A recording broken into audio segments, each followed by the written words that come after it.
on a dit prévention, accès aux soins, le grand âge, enjeu important. Récemment, le scandale Orpea a fait la une des journaux. On en a beaucoup parlé d'ailleurs, y compris sur cette chaîne. L'occasion pour nous de reparler de l'enjeu de la prise en charge de la dépendance pour les personnes âgées. Un enjeu majeur dans les années qui viennent. Je crois que vous les connaissez mieux que moi, les chiffres, sur combien de personnes dépendantes on va avoir dans les 10 ou 20 prochaines années, mais c'est vertigineux. Aujourd'hui, on est à 1 200 000 personnes dépendantes. À horizon 2040, ce sera 2,6 millions.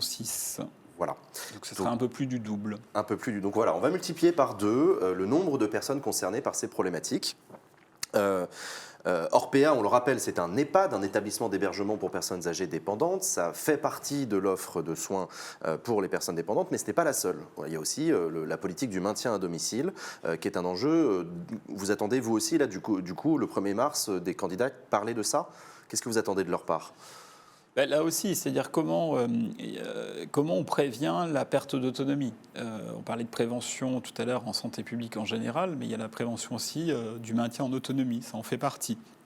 Et plus on va aider les personnes de 65 ans et plus à rester en bonne santé, les personnes de 75 ans et plus à rester autonomes, etc., mieux ça sera pour elles en termes de qualité de vie, en termes de capacité à rester chez elles, parce qu'en général, c'est plutôt ce souhait-là qu'elles expriment, Ah bah carrément, oui.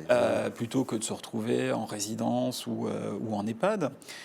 Et puis, bien évidemment, pour celles et ceux qui, à un moment donné, leur état de santé fait qu'ils doivent être pris en charge à domicile, dans un premier temps, en résidence ou en EHPAD, c'est consacrer les moyens nécessaires, indispensables pour que cette prise en charge soit de bonne qualité.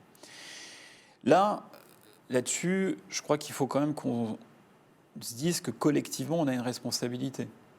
Ça fait 15 ans que gouvernement après gouvernement, il y a des annonces sur une loi grand âge, sur le financement de la dépendance, et que ça n'est pas fait. Le premier gouvernement qui en a parlé, c'était les gouvernements Fillon-Sarkozy. Ça a été le cas également avec Michel Delaunay, François Hollande, Marisol Touraine. Marisol Touraine, oui. Et